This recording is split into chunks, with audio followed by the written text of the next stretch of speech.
Asiraan barreessi.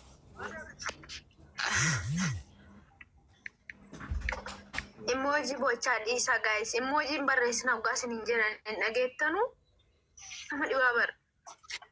Hundi keessan amma emoji barreessitanii koppilingii godhaa. Obboleessaatii kenna.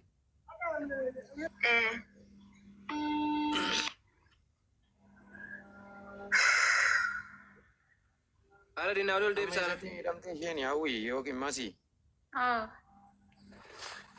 Bakka kamittidha isheen gamoo jechuun gamoo iddoo ofii ishee hojjettutti moo gamoo isa kamirrattidha amma? Mana isaati jedhani. Anamma mucaa kana lafatti hin beeku garuu miidiyaa irratti bareechee hin beeka.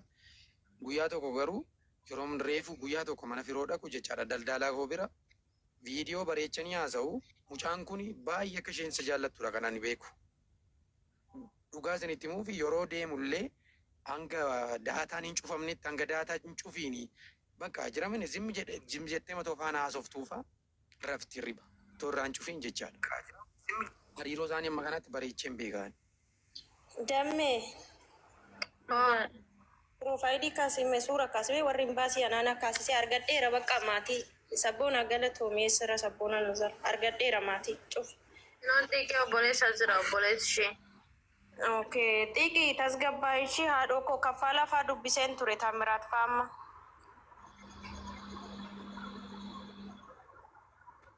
Bakka maatii bira deemaa jiran baadiyyaa Taamiraat ergaa jira kaffalan irree gara Finfinnee dhufaa jira.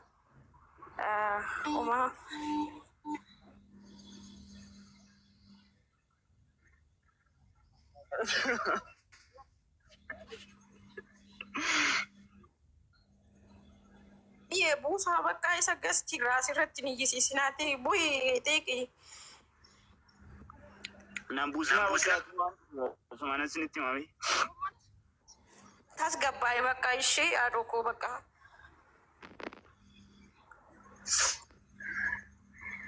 Warri kolfaa jirtan kun maaltu darsin jedhee kofaltana dara rabbii amma. Rabbiin mana keessan yaa godhu dhugaa rabbii wanumti isiniin jennu tokko illee hin jiru. Callisna soo jennu karaa isinitti callisuu qabna. Paaspoortii ishee of harkaa qabda.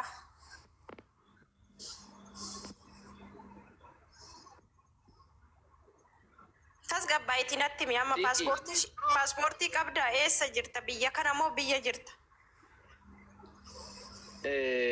Xiqqi. Biyya jira mucaan biyya jiran. Irraan haasa'uu yoo dadhabde lakkoofsa koo si barreessa naa bilbili wanta jiru sitti haasa'a. Paaspoortii naa ergi xiqqii kiyya yoo qabaatte damme maal akka jedhame warri hin baasii masi namni 3-4 ta'atii koottaa imanni akka banamu jedhamee toleen jedheeni paaspoortii ishiitti dhabame maqaa guutuu argadhe. Maqaa guutuu kenneera. Oo xiqqii paaspoortii si bira jiraate paaspoortii ishii koppii. Wayye. Xiqqi si barreesseera lakkoofsa koo gadhiisee ni fudhadhume naggasaadha. Siin bilbila. Rakkoon qabu dammee. Waan gootanii laayiviidha nan baasinii haa tokko keessumaan ta'a waan ta'eef kazaanan deema amma gara obboleettii maazirii asuma irratti illee lafa nani jiru kana achi ga'een paaspoortii ishii harka jiraate wantoota jiru achinan sin hubachiisa laayivii keessa nan baasinaa akkasitti malee nan argattani waan ta'eef.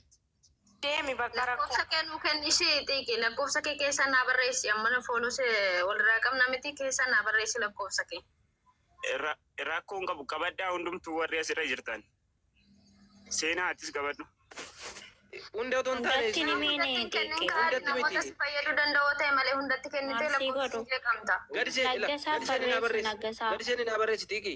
Ila gadiseen naggasaa hedduutu keeti si barreesseera achirraa fuudhi miliqita naa godhi. Wayinumoo kan kee naa barreessi. Amma gadiseeni. Sinii barreesse kunoo ani kan koo asirraa fudhaddaati warri naa dawaluu barbaadan asin naa dawalaa kunoo. Miidiyaa irratti moo?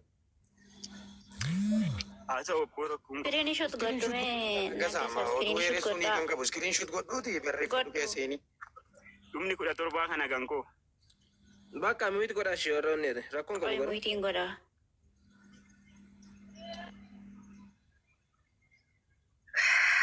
Warri kaan immoo maaltu si dhibee barreessitu urnoo barreeffate isiniin immoo maaltu dhibee qo'ameen kanan jedhu. Rakkoon hin jiru dhiisi lubbu. Keessi yoo barreesse onni kana jiru hin jiru. Dammi yoo sooyyeen dhufte galchaanu. Xiyyaa keessan naa ergi yoo si bira jiraate dookumentiin giftii koo kinoo keessan waan na jiraatu dookumentii ishii si bira jiraannan naa ergi.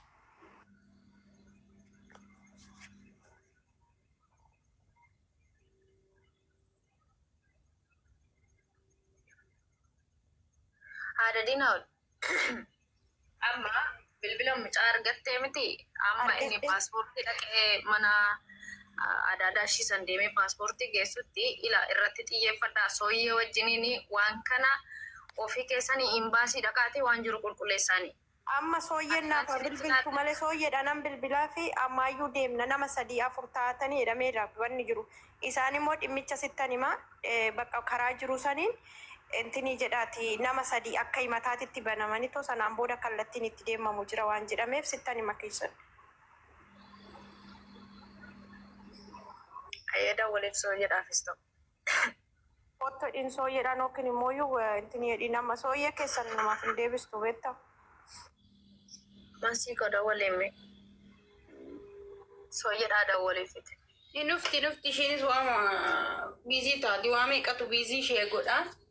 Nufti sooyyeen nufti rakkoon qabu. Sheeritti godha sooyyeen nufti nan uffatteetti waan ta'eefu baay'ee namachuudhaan waan hin dubbadhu na harkaa badhadhame waan bakka mataan kiyya na zoore wallaahi. Jiru addunyaa. Dubbiin amman duraan beeku sanuu na harkaa babbadaa jiran waan dubbadhu. Taap godhaanin faamilii koppiliin killee gaafa kana sinin jennu immoo neetworkiin akka hin jeeqneef waan biraatti hin fudhatin ammoo isin kana jaallattu silaafu.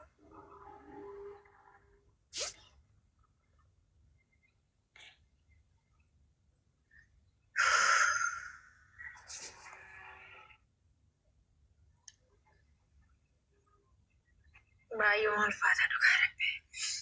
Emoji bochaa hin erginaa please. Emoji bochaa hin barreessinaa. Damme mee caaltuu azala jirta caaltuu dibaabaa mee gurree noo bilbila sii kaase gurree irratti bilbila warri gurreen bilbila siniif kaase gurree irratti noo bilbila please warra imbaasii alaa hin bilbilanii bilbilan kaasoo ichaara warri mana isaa beektan itti dhiyoo jiraattan gurree bira nuuf deema. Paaspoortiin ishii gurree harka jira isaan ayidii irraa dalagaa jiru waan jedhameef. Paaspoortii xiqqeeffiduu deemaa jira miti haadha Diinaa walumaa mataan qubsinii dhiisi badee. Jechuun dammeeti yoo adaadaa biraa illee hin argamne ta'e akka carraasiin jechuu barbaadeeta filannoo dhaabar tokko ta'anii eegurra. Qo'esti gurree dhafeen bilbila.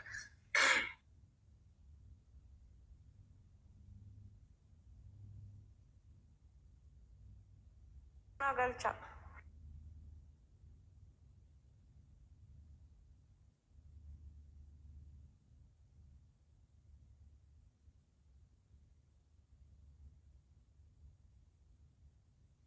Dafee caaltuuti sheeri koppiliingi taasisaa akka neetworkiin biyya narcaasne. Damme xiiqii kaffalaan jedhamu obboleessa ishiitii naan jedhee na erganii. Anama bu'ee mucaan obboleessa ishiitii. Obboleessa. Eyyaa akkas naan jedhanii. Nama biraallee immoo fidaan jira sheerii natti godhanii amma yeroo argateera sabboona maatii bira deemaa jiran maanguddoodha nama obboleettii kan obboleettii ishii fuudhee deemaa jiru gara kuyyuu baadiyyaa argateera bee dubbise. Ayyee. Bilbila duratti bilbiltee ala dinaa. Isarratti bilbileen inni maqaan isaa Kaffaaloo jedhama biyya immoo Zawudee jedhama bilbila Zawudee sanii naa kenne Zawudeen immoo walirratti dheenan obboleettii sii fuudhee inni amma deemaa jiranii gara baadiyyaa maatitti himuudha. Obboleettiin asirratti haadha Diinaa.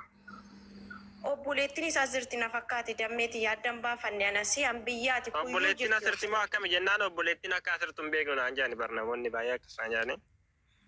Obboleessi ishii immoo mucaan amma xiiqee jedhamu kun akka jiru argeen dhufe as jira obboleessi ishii naan jedhani sheernatti goonaan hin dhufe as na qabatee dhufe laayibiin.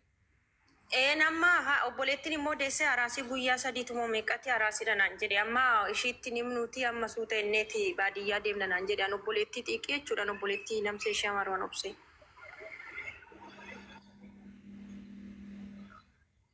Xiiqee.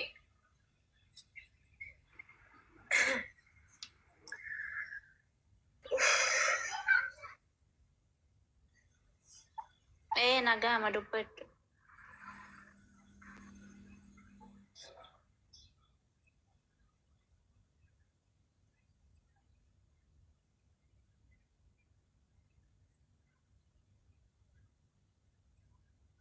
akkasitti maatiidha tarafu.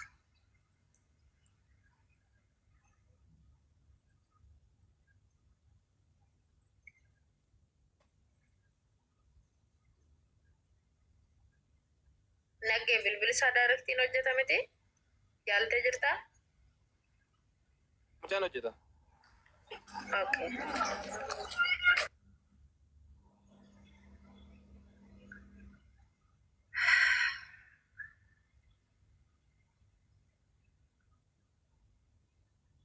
Hamma gaafa duuna sagalee walii taanu kana gaafa jirru silaa sagalee walii taane gaafa jirru rakkina walii hubanne. Obboleettiin teessan asirtii xiiqi. Obboleettiin teessan biraas jirti. Soyyee